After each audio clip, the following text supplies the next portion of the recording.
And welcome. Tonight, sacrilegious gunmen attack Imo traditional rulers meeting, at least 2 killed.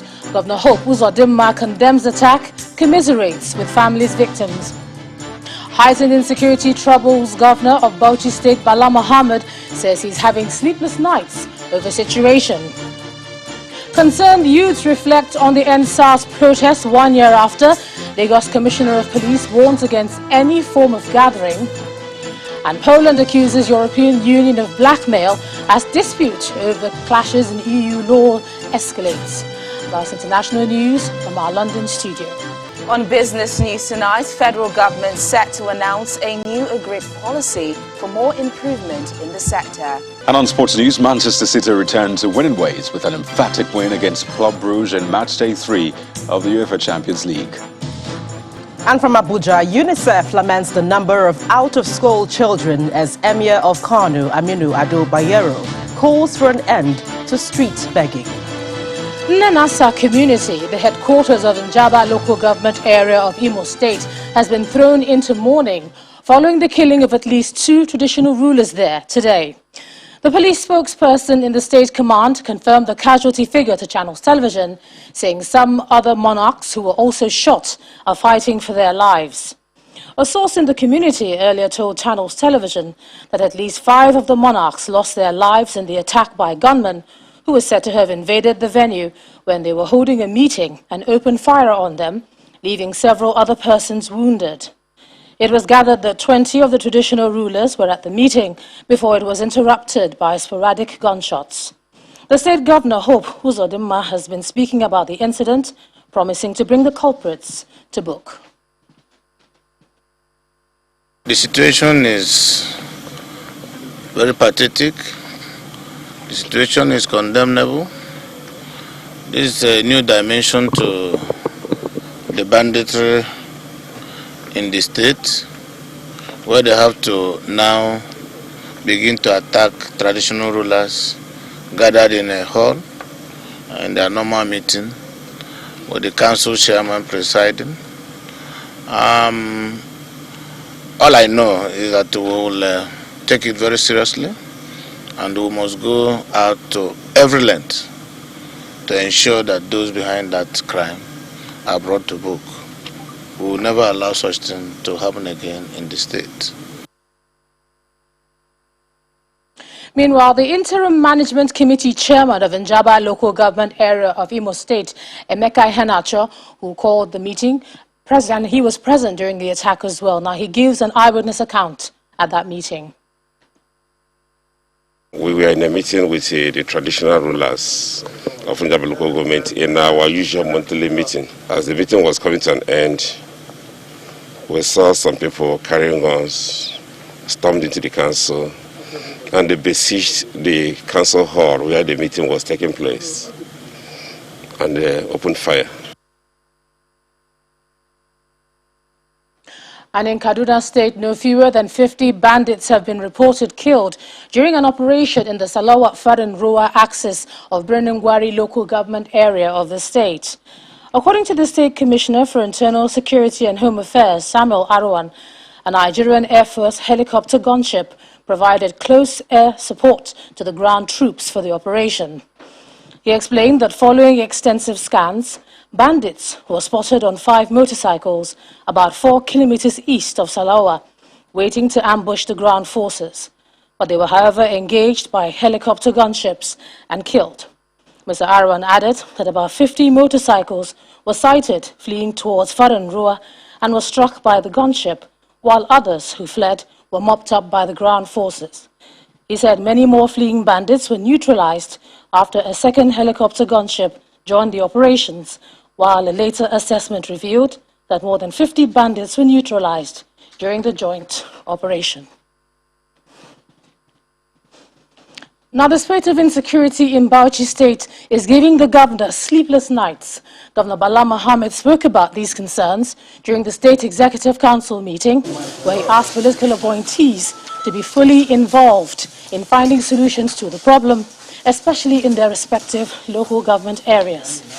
One of the major worries raised at the meeting was activities of criminals.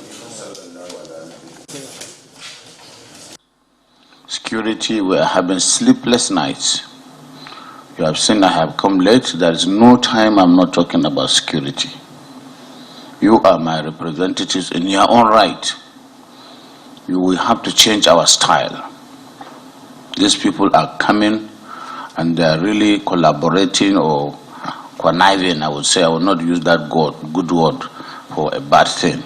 They are conniving with our traditional institution, with leaders, and even sometimes with bad acts within the security agency. Everything in this world is about life and property. It's about the living. If you are dead, then there's nothing in it. The fact that we have been mentioned as the most peaceful state in northern Nigeria is giving us more challenge.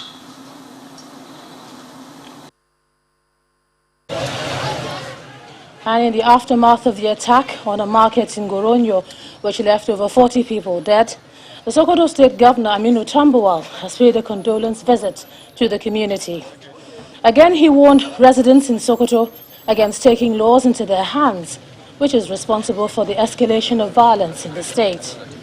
Governor Tambuwal, who led an entourage including the Sultan of Sokoto, Muhammad Sa'ad Abubakar, and the heads of security agencies in the state, condemned the attack, saying the state is grieving over the loss of the departed souls. The governor, who led the delegation to the home of the traditional ruler of Goronyo, described it as a big loss to the people of Goronyo, the state, and Nigeria as a whole. He emphasized that the people of the state will continue to cooperate with security agents, adding that the state government is working closely with the federal government to ensure that peace returns to the troubled areas of the state, especially in the eastern axis.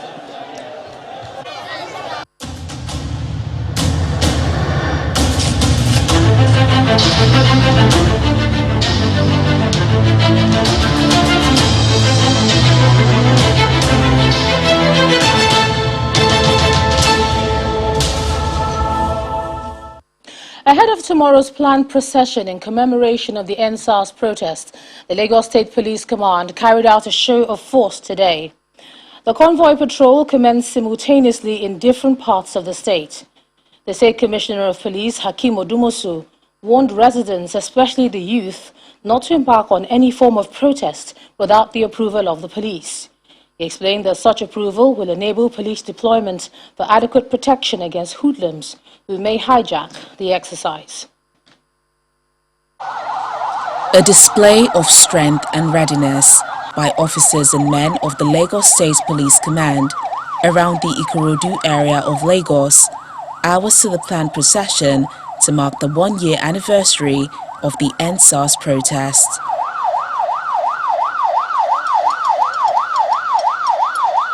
The exercise is held simultaneously across the 14 area commands in the state.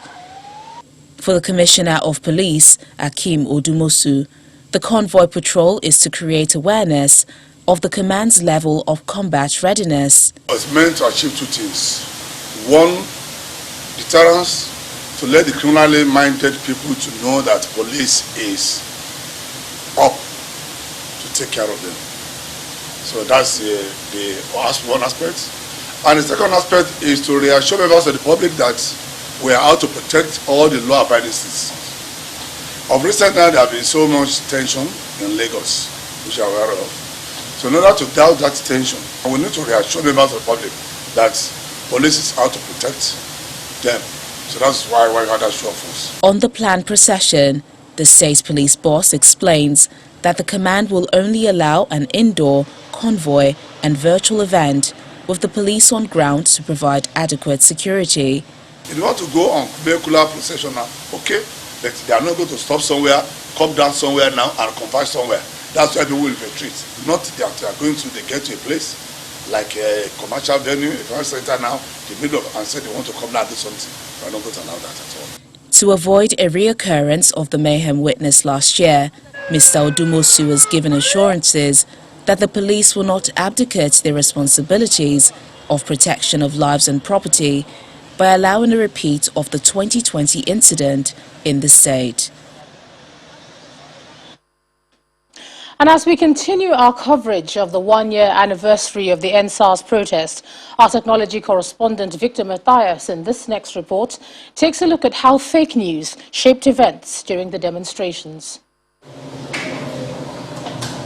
The use of social media to spread fake news has caused untold hardship to those at the receiving end, such as was seen during the administration of the ongoing COVID-19 vaccine, introduction of the 5G network, and the recent U.S. elections, amongst others.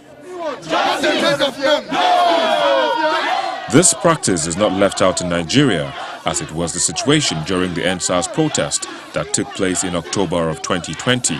The proliferation of information dissemination through the social media was welcomed globally as a good innovation.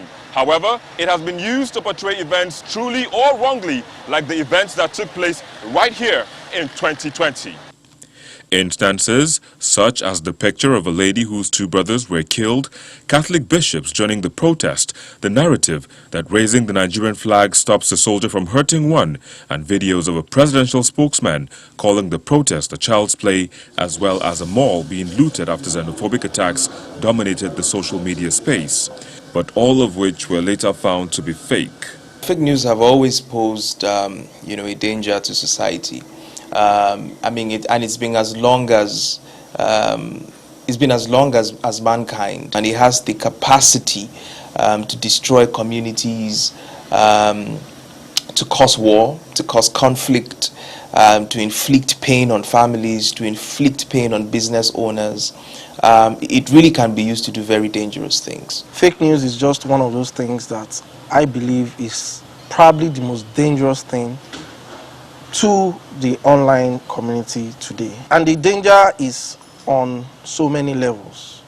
But how can this be curtailed moving forward? To do that effectively, you need a lot of intelligent social engineers that will find a way to leverage on that technology to rather propagate a sense of community among Nigerians, rather than these divisive tendencies that we see on social media that will ultimately lead to chaos and anarchy. Trust, but verify.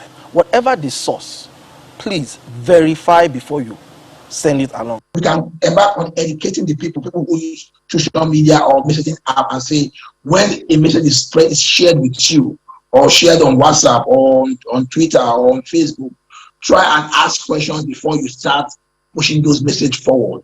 As time goes by, with more people being connected to the internet and social media platforms, there is the need for restraint and verification before sharing materials on social media to avoid damage to society using a tool meant for social advancement. Victor Matthias, Channels Television News. In part 2, after the break, we'll be staying with the EndSARS stories and bringing the latest reports from the Lekki area of Lagos ahead of tomorrow's planned procession. That's in a moment. You join us again.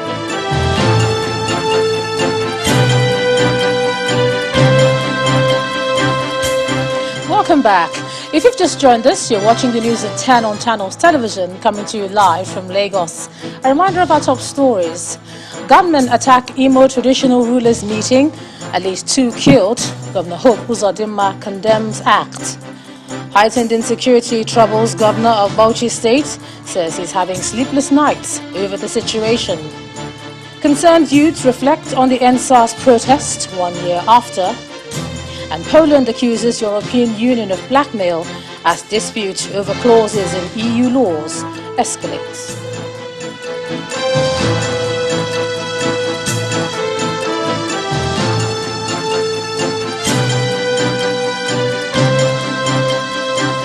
Now it's 1 year since the EndSARS protest in the Lekki area. Our correspondent Dare Ido is at the toll gate in Lekki and he joins us now.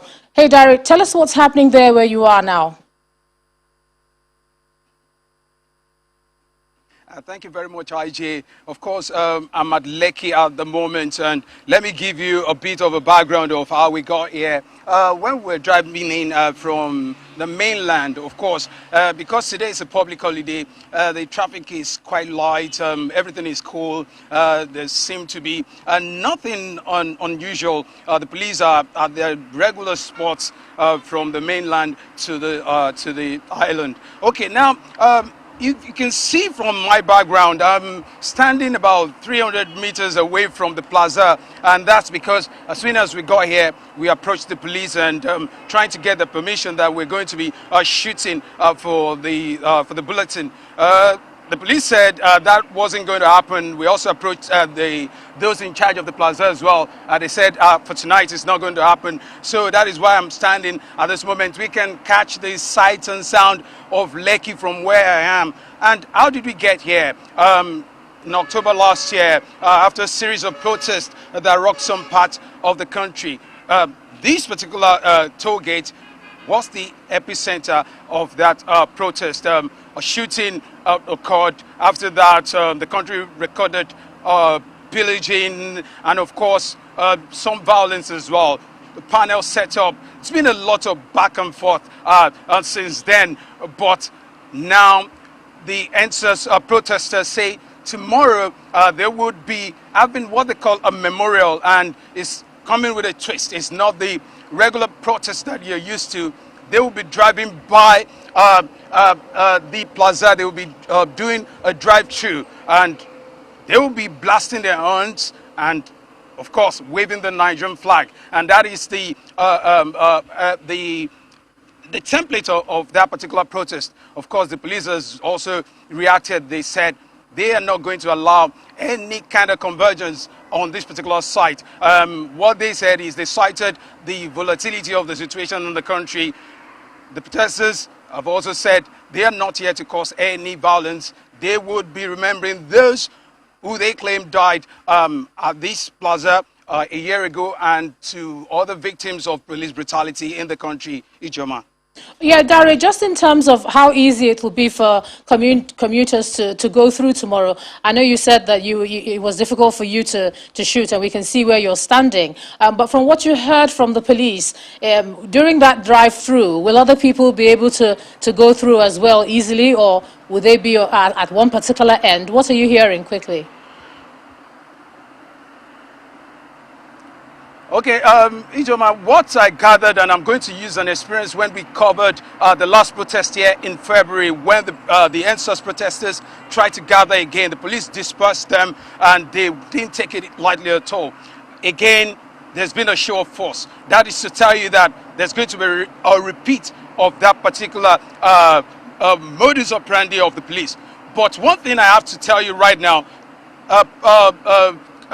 car users, people driving and they're using the road without being stopped. Tomorrow, I presume that would happen as well. The full picture of how everything will play out from tomorrow morning, because the protesters say by 8 a.m. to 10 a.m. they will be in their cars. They'll be driving through. From the true pictures rather, we cannot tell. In a few hours, we'll be able to tell that, and Channel Television will be on ground to give you every minute update of that particular event. All right, thanks, Dari. Do stick with it for as long as you can, and when you know more, let us know as well. Thanks a lot, Dari.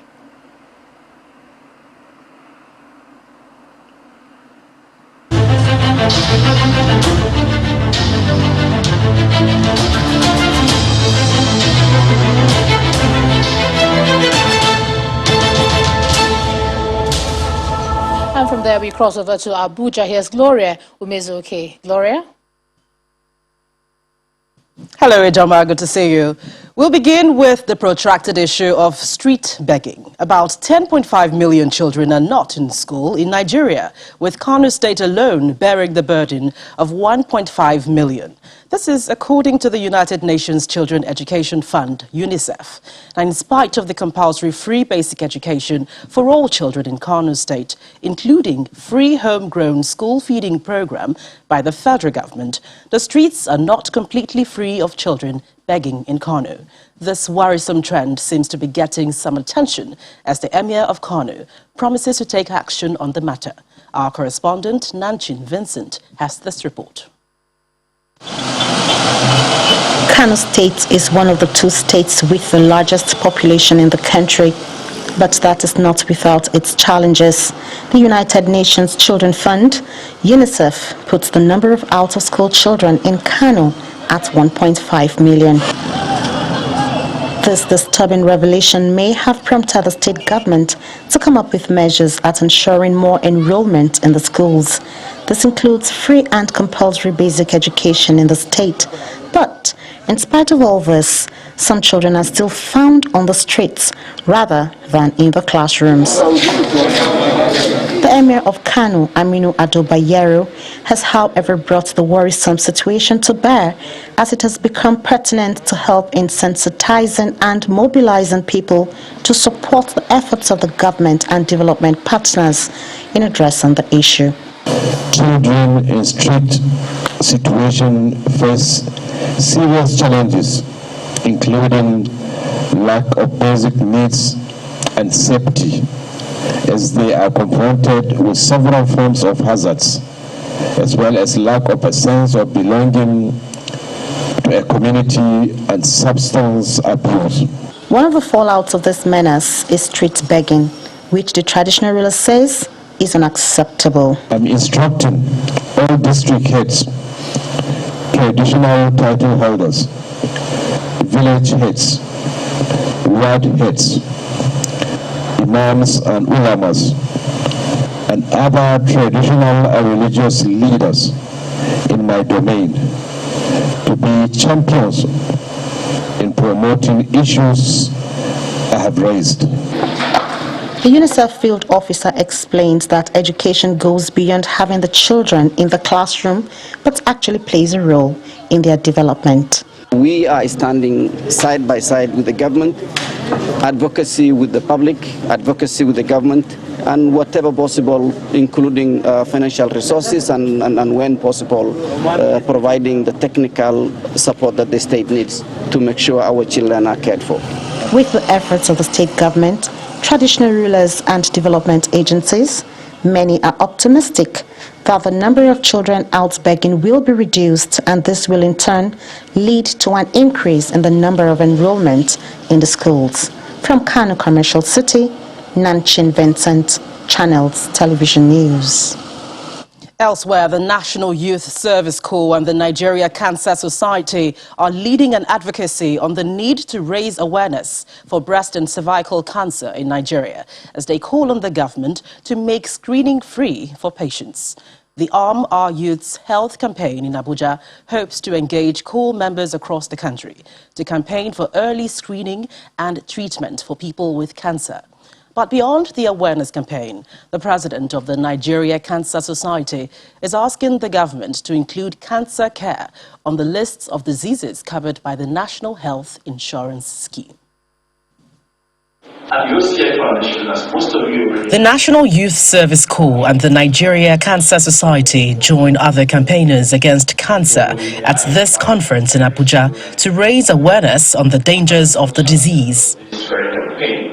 There is no doubt that cancer is a deadly disease, but medical experts believe that the fatality rate can be reduced if awareness about the disease is intensified.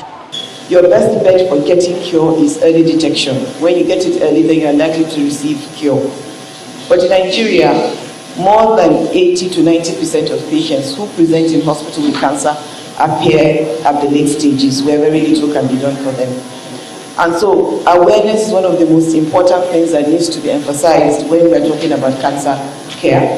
The first step you have taken in this initiative, which is to train the officers of NYSC, we have a rebounding effect very shortly. These officers will go to the various states, mobilize corps members, especially through the orientation camp platform, and they in turn will carry the message to the society. Cervical, breast and prostate cancer are the most common types of cancer in Nigeria. These three have recorded the highest number of casualties in the country in recent times. The campaigners here are advocating for free screening and insurance cover for cancer patients. Screening of cancer should be made compulsory and free for all in Nigeria. Health institutions to reduce incidence of the scourge of cancer for men and women in our society. that we want more hospitals to be covered by government, more cancers to be covered, and of course more funds. We need more money, and ultimately that is the reason why we continue to sustain the call for universal health coverage. And of course we call on private stakeholders to have interest, to develop interest in cancer care, so that they can build state-of-the-art cancer healthcare facilities in Nigeria where patients can afford care. Cost of treating cancer in Nigeria is high, but the situation is even more complicated by the limited access to treatment centers. These are areas the campaigners expect governments to intervene so that cancer patients can have access to good and affordable care. When the news at 10 returns, Turkish president visits Nigeria. Plus, it's a sad day in the Ikorodu area of Lagos as two-story building collapses, one person killed. Join us again.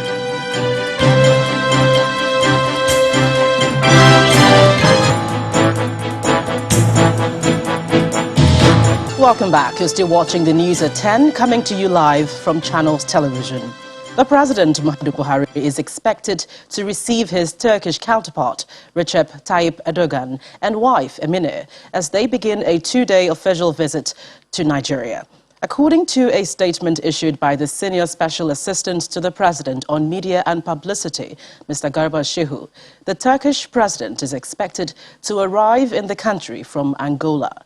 In the course of the week, the visit, leaders of the two countries will discuss bilateral issues and are also expected to consider about 24 bilateral agreements and memorandum of understanding. This is among other engagements such as the commissioning of the Turkish Cultural Center in Abuja. From the north to the south, the governors have been felicitating with Muslims on the birthday of the Holy Prophet Muhammad. The Adamawa State Governor, Umar Fintiri, has admonished the faithful to imbibe the virtues of humility, sacrifice, and sharing, which the Holy Prophet demonstrated throughout his life. Governor Ifeanyi Ugwuanyi of Enugu State is calling on all Nigerians to renew their faith in God and intensify prayers for the country to surmount its challenges. He asked Muslims and indeed all Nigerians to remain committed to the core values of the nation's founding fathers so that concerted efforts at sustaining the peace, unity and progress of the country will be fully actualized. For Governor Nyesom Wike of River State, he is asking the Muslim community to use the celebration to advance the cause of religious tolerance and peaceful coexistence. The governor advised the faithful to imbibe the virtues of love, peace, patience, communal living and honesty in their daily lives. In Niger State, Governor Abubakar Bello has advocated the need for Muslims to reflect deeply on the unique conduct of lifestyle of Prophet Muhammad as they join their counterparts worldwide to mark this year's Eid-el-Maulud. The Lagos State Governor Babajide Sanwo-Olu has urged Lagosians and Muslims in particular to continue to toe the path of peace for sustainable development.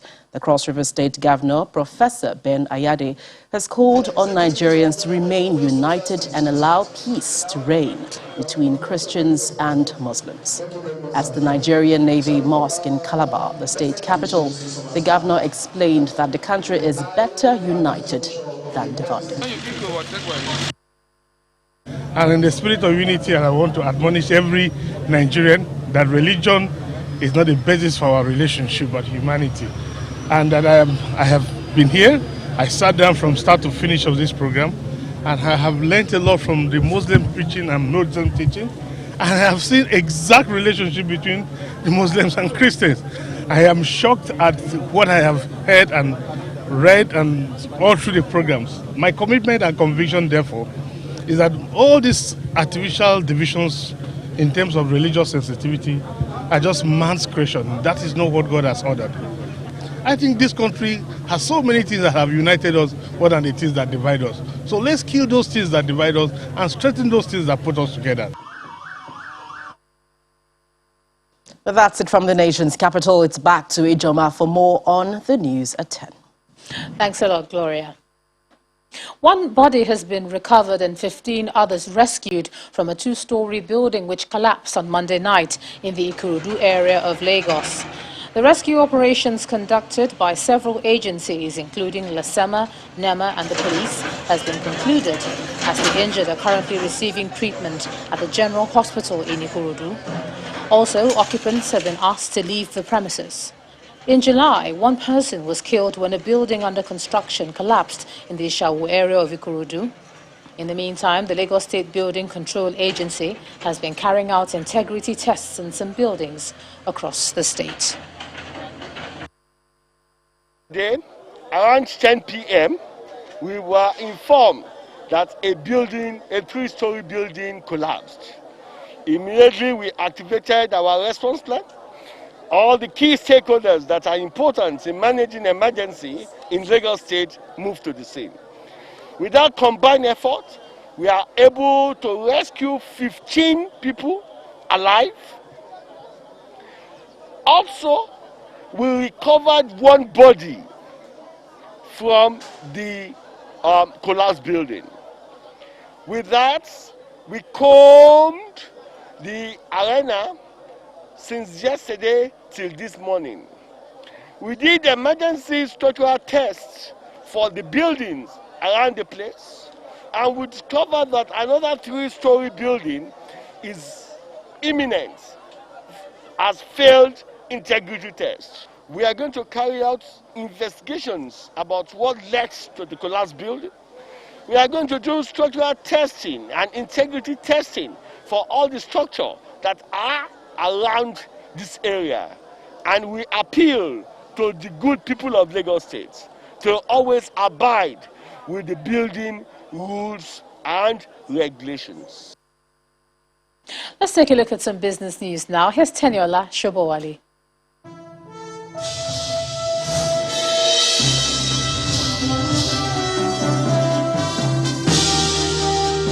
Thanks a lot, Ijoma. Welcome to Business News. The federal government is set to unveil a new agricultural policy termed National Agricultural Technology and Innovation Policy. This follows the expiration of the Agricultural Promotion Policy, which lasted for a 4-year period between 2016 to 2020. The Minister of Agriculture and Rural Development, Dr. Mahmoud Abubakar, who made this known to journalists in Abuja, says the new policy is expected to cover another 4-year period between 2021 to 2025.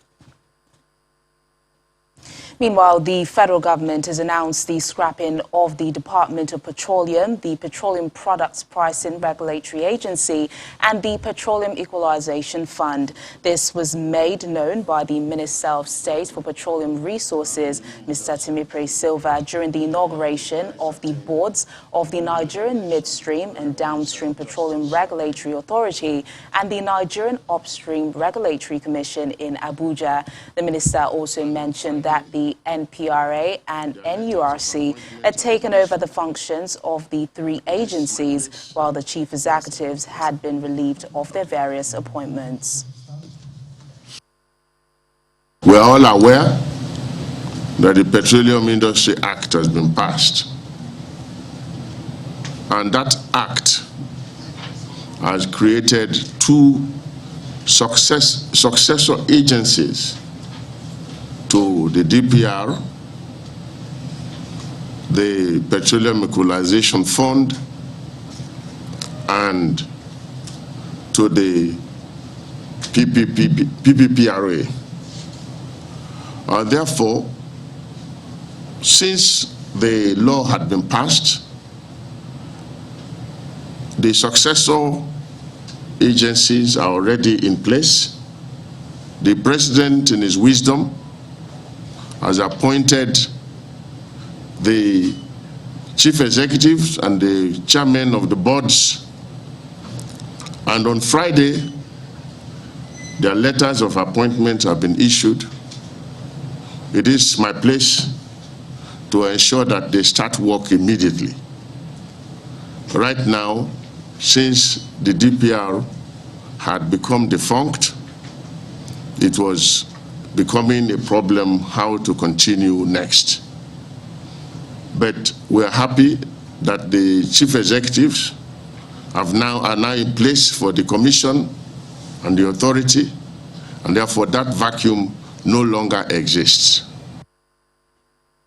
The Nigerian Exchange Regulation Limited suspended trading in the shares of 4 listed companies for not complying with some of its regulatory requirements. A report regulation company mentions that the 4 companies, which include Niger Insurance PLC, the Tourist Company of Nigeria, Thomas White and Chalarams PLC, were suspended for failure to file the relevant accounts at the expiration of their required period. Meanwhile, the regulatory unit of the NGX Group says it's in the process of delisting 3 firms over filing of quarterly compliance report, while 9 other firms have been placed on restructuring status. The price of Bitcoin surged by more than 2% today, nearing its all-time high of $64,899 recorded on April the 14th. This comes after the Digital Currencies Exchange Traded Fund made its much-awaited debut on the New York Stock Exchange. However, analysts say investors in the ETF should expect the price and performance of the shares to differ somewhat from the price of Bitcoin itself. Bitcoin was up 4.99% to around $64,290 as at 9:45 p.m. local time.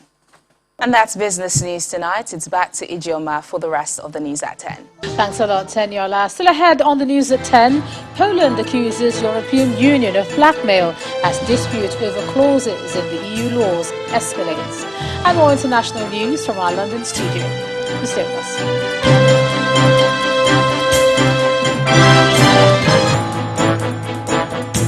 Welcome back. EU and Polish officials have clashed over a recent court ruling, making public a bitter disagreement over the rule of law and the fundamental principles of the European Union. During a heated debate at the European Parliament, the EU Commission chief vowed to act to prevent Poland undermining EU values, while the Polish Prime Minister accused the bloc of blackmail. Simon Pusey has more in Around the World in 5. Good evening and welcome to the Channel Studios here in London with your international news around the world in 5. The Polish Prime Minister has accused the EU of blackmail in a heated debate with European Commission Chief Ursula von der Leyen over the rule of law. Aby przedstawić Państwu to, co jest rzeczywistym przedmiotem sporu. Mateusz Morawiecki accused the EU of overstepping its powers. The clash in the European Parliament follows a top Polish court ruling that rejected key parts of EU law. We cannot and we will not allow our common values to be put at risk. Mrs. von der Leyen said she would act to prevent Poland undermining EU values. A gang which kidnapped a group of missionaries from the US and Canada in Haiti is demanding $1 million in ransom for each of the 17 people it is holding. All of those kidnapped are US citizens except one who is a Canadian national. The gang is notorious for kidnapping groups of people for ransom and were also responsible for abducting a group of Catholic clergy in April. Welfare, the safety, the security of U.S. citizens abroad is one of our highest priorities. State Department spokesman Ned Price has said the United States has dispatched a small team to Haiti to assist in efforts to locate and free the group. Australian police say they have grave concerns for a 4-year-old girl who disappeared from a remote coastal campsite at the weekend. Cleo Smith was last seen sleeping in her family's tent at the Kuoba Blowholes camping ground in Western Australia early on Saturday morning. Her mother said early the next morning the tent was open and the girl was gone along with her sleeping bag. The case has attracted national attention, with authorities saying they will leave no stone unturned. North Korea has fired a suspected submarine-launched ballistic missile into waters off the coast of Japan. 2019년 10월 2일 오전 Pyongyang unveiled the missile in January, describing it as the world's most powerful weapon. It comes weeks after South Korea unveiled a similar weapon of its own. North Korea has carried out a flurry of missile tests in recent weeks, including what it said were hypersonic and long-range weapons. Some of those tests violate strict international sanctions. The joint Russian-Chinese naval exercises have ended in the Sea of Japan. That's according to a Russian Defense Ministry. Russia and China held joint naval drills as part of the cooperation between the two countries from October the 14th, involving warships and support vessels from Russia's Pacific Fleet. On Tuesday, Japan confirmed the passage of Chinese and Russian naval vessels sailing together through the strait which separates the Sea of Japan from the Pacific. The Japanese government said it was closely watching such activities. China has released footage of what it describes as the test run of a self-developed solid rocket engine with the world's largest thrust. The booster engine, with a diameter of 3.5 meters and a maximum thrust of 500 tons, powered by 150 tons of solid fuel, is the most powerful solid rocket engine with the largest thrust in the world so far. A popular Ghanaian artist has posted a statement on Facebook saying his life is in danger and that he is on the run until he can be assured of his safety in the country. Shatta Wale's collaboration with Beyoncé on her Lion King album expanded his fan base in Africa and in diaspora communities around the world. Real name Charles Ni Armamensa said he had received threats and that he was going through emotional trauma. The Olympic flame has been officially handed over to representatives from China following protests that had disrupted the lighting ceremony the day before. Yu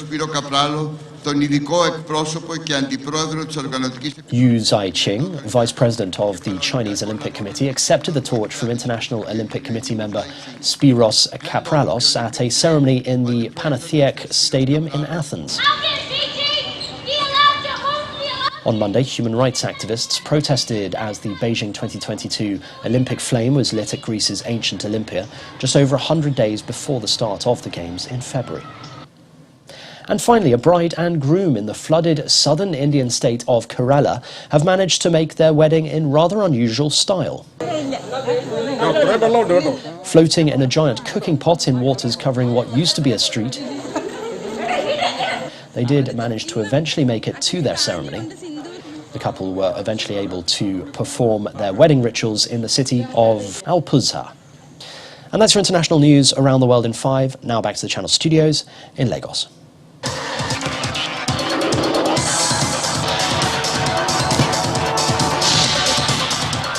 Well, thanks, Simon. It's game night in the UEFA Champions League. Mahrez scored twice for Manchester City as Pep Guardiola's side put in a superb performance to super-side Belgian side Club Brugge 5-1. Liverpool made it 3 wins out of 3 in the group stage as they beat Spanish champions Atletico Madrid 3-2 in a keenly contested encounter played at the Wanda Metropolitano Stadium. Elsewhere, Lionel Messi scored twice as Paris Saint-Germain came from behind to beat RB Leipzig 3-2 in France, while FC Porto beat Italian giant AC Milan 1-0.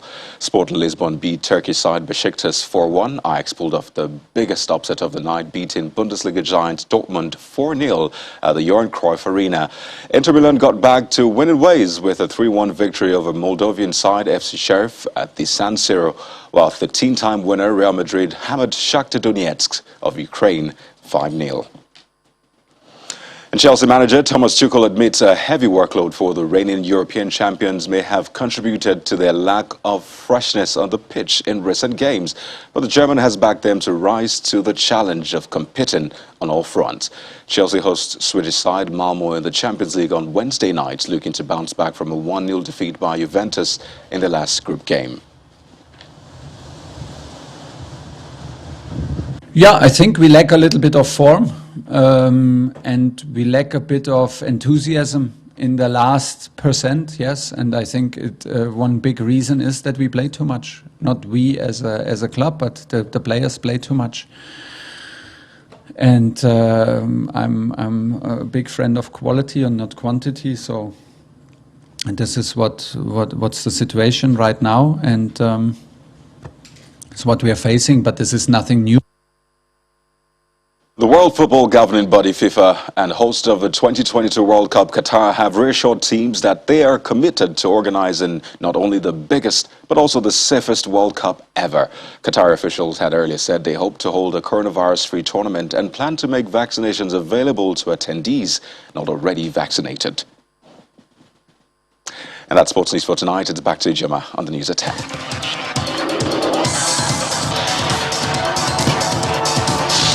Thanks a lot, Kayode. And the main news again. Gunmen today attacked a meeting of Imo traditional rulers in Njaba local government area and killed at least 2 of the monarchs, as Governor Hope Uzodimma condemned the attack and commiserated with the victims' families. That's the news at 10 tonight. Thanks a lot for staying with us. I'm Ijoma Bunyato. You have a good night.